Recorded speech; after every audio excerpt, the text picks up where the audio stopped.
Hello दोस्तों, स्वागत है आपके अपने यूट्यूब चैनल इन्फॉर्म राज पे।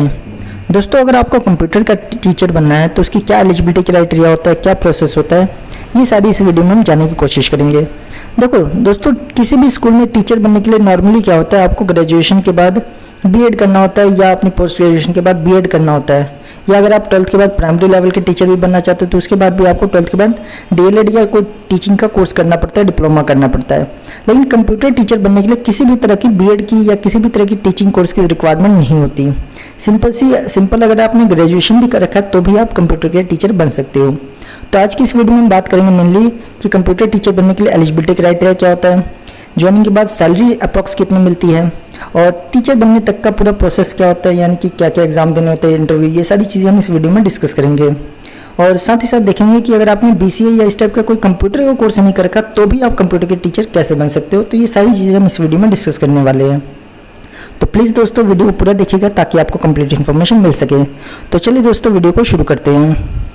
सबसे पहले अगर एलिजिबिलिटी क्राइटेरिया की बात करें तो उसमें आपको पता होगा दोस्तों, जो भी टीचिंग के कोर्स पोस्ट होते हैं उसमें मेनली 3 तरह के होते हैं। एक होता है प्राइमरी टीचर पीआरटी, एक होते हैं टीजीटी टीचर जो कि अप टू 10 तक पढ़ाते हैं, और एक होते हैं पीजीटी टीचर जो कि 11th और 12th को पढ़ाते हैं। जो कंप्यूटर के टीचर की वैकेंसी निकलती है वो पीआरटी लेवल पे नहीं निकलती। जो भी कंप्यूटर टीचर की वैकेंसी निकलती है वो टीजीटी लेवल पे और पीजीटी लेवल पे निकलती है, यानी वो टीचर जो अप टू 10th तक पढ़ाते हैं और वो टीचर जो 11th और 12th को पढ़ाते हैं उनके लेवल की जो वैकेंसी निकलती है।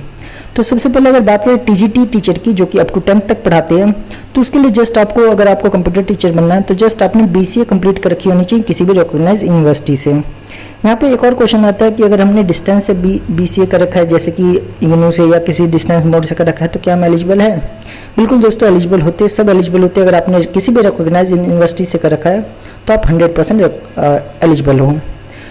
तो सिंपल सी बात है, कंप्यूटर का टीचर बनने के लिए सबसे मेन जो क्राइटेरिया होता है आपने बीसीए कर रखा होना चाहिए और कुछ भी नहीं चाहिए। जस्ट अगर आपने बीसीए कर रखा है तो आप इसके फॉर्म फिल कर सकते हो और जो भी प्रोसेस होता है उसे फॉलो करते हुए टीचर बन सकते हो।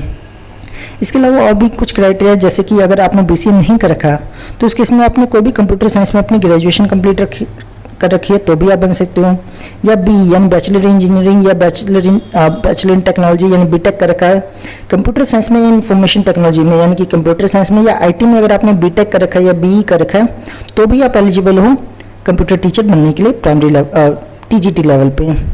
वही अगर आपने सिंपल ग्रेजुएशन कर रखा है, अगर मान लीजिए आपने कोई भी कंप्यूटर से रिलेटेड कोई कोर्स नहीं कर रखा है, इनमें से आपने सिंपल ग्रेजुएशन कर रखा है, तो जस्ट आपको क्या करना होगा, अपने ग्रेजुएशन के बाद अगर आप ए लेवल का जो डीओ का जो कोर्स होता है और वो अगर आपने क्लियर कर रखा है तो भी आप कंप्यूटर टीचर बनने के लिए एलिजिबल हो जाते हो।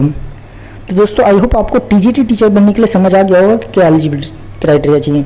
और मेन एलिजिबिलिटी क्राइटेरिया की बात करें तो जस्ट आपने अगर बीसीए कर रखा है तो आप एलिजिबल होते हो, या कंप्यूटर से रिलेटेड कोई भी अगर आपने ग्रेजुएशन कर रखा है तो आप इजीली एलिजिबल होते हो। और अगर आपने सिंपल ग्रेजुएशन कर रखी है तो आपको ए लेवल का जो डीओ का होता है एग्ज़ाम उसे आपको क्लियर करना होगा, तब आप इसके लिए एलिजिबल हो जाते हो। सैलरी की बात करें तो जो टीजीटी टीचर होते हैं कंप्यूटर साइंस के या कंप्यूटर के, इनकी जो स्टार्टिंग सैलरी होती है अप्रोक्स 35,000 के आसपास होती है, तो काफ़ी अच्छी सैलरी है। तो स्टार्टिंग लेवल पे 35,000 मिलना कोई छोटी सैलरी नहीं होती मेरे अकॉर्डिंग। तो अच्छी पोस्ट भी है क्योंकि आपको कोई वर्कलोड भी ज़्यादा नहीं होता है, आपको जस्ट सुबह 8 बजे या 7 बजे जाना होता है और आप 2-3 बजे तक फ्री हो जाते हो। तो वर्क प्रोफाइल भी बहुत ज़्यादा लाइट होता है, बहुत ज़्यादा इजी होता है। अब हम बात कर लेते हैं, अगर आपको पीजीटी टीचर होते हैं जो 11th और 12th को पढ़ाते हैं उसकी एलिजिबिलिटी क्राइटेरिया की बात करें तो उसमें दोस्तों आपने जो है बी या बीटेक का रखा होना चाहिए, या एमएससी इन कंप्यूटर साइंस का रखा होना चाहिए, यानी कि बी या बीटेक अगर आपने कंप्यूटर साइंस या आईटी में कर रखा है तो आप एलिजिबल हो, या आपने एमएससी कर रखा है कंप्यूटर साइंस में तो भी आप एलिजिबल हो। लेकिन इसमें एक और, या आपने मास्टर्स इन इंजीनियरिंग एमटेक कर रखा हो विद कंप्यूटर साइंस या आईटी तो भी आप एलिजिबल हो। लेकिन एक चीज़ आपको ध्यान रखनी होगी, पीजीटी टीचर बनने के लिए, पोस्ट ग्रेजुएट टीचर बनने के लिए जो कि 11th और 12th को पढ़ाते हैं उनके लिए 1 साल का टीचिंग एक्सपीरियंस होना ज़रूरी है। यानी कि सबसे जो ईजी तरीका होता है, सबसे पहले आप कहीं पर भी टीजीटी पोस्ट पे आप लग जाइए टीचर के तौर पे। टीजीटी पोस्ट पे लगने के बाद 1 साल के बाद आप पीजीटी के जो पोस्ट होते हैं उनके लिए एलिजिबल हो जाते हो। इनकी अगर सैलरी की बात करें तो इसमें आपको स्टार्टिंग में 45,000 के आसपास सैलरी मिलती है, इससे ज़्यादा ही मिलती है कुछ ऑर्गेनाइजेशन में, लेकिन मिनिमम इतनी है ही गवर्नमेंट डिपार्टमेंट में। स्टार्टिंग में लेवल पे अगर आपको 45,000 सैलरी मिल रही है, मेरे अकॉर्डिंग ये ख़राब नहीं है, बहुत अच्छी सैलरी, क्योंकि आपको पता ही वर्कलोड इतना ज़्यादा नहीं होता टीचिंग फील्ड में। तो दोस्तों ये पूरी इन्फॉर्मेशन थी जिसमें हमने डिस्कस करने की कोशिश की कि अगर आपको कंप्यूटर का टीचर बनना है तो उसकी क्या एलिजिबिलिटी क्राइटेरिया होता है। अब हम बात कर लेते, और सैलरी मैंने बताई दी, अब हम बात कर लेते हैं इसमें जो टीचर बनने का पूरा प्रोसेस है वो क्या होता है। तो दोस्तों आपको सिंपल सा, जैसे कि जो मैंने एलिजिबिलिटी क्राइटेरिया बता रखा था, जैसे BCA या अलग अलग कोर्सेज अगर आपने वो कर रखा है, तो जस्ट आपको क्या करना होता है, किसी अगर प्राइवेट इंस्टीट्यूट में या प्राइवेट स्कूल में अगर टीचर बनना चाहते हो तो वहाँ पे जैसी वैकेंसी निकलती तो आपको जस्ट जा करके इंटरव्यू देना होता है, और कुछ कई बार वो एग्ज़ाम भी कंडक्ट कराते हैं, तो वो एग्ज़ाम आपको क्लियर करना होता है, उसके बाद आप इजीली उसमें ज्वाइन कर सकते हैं।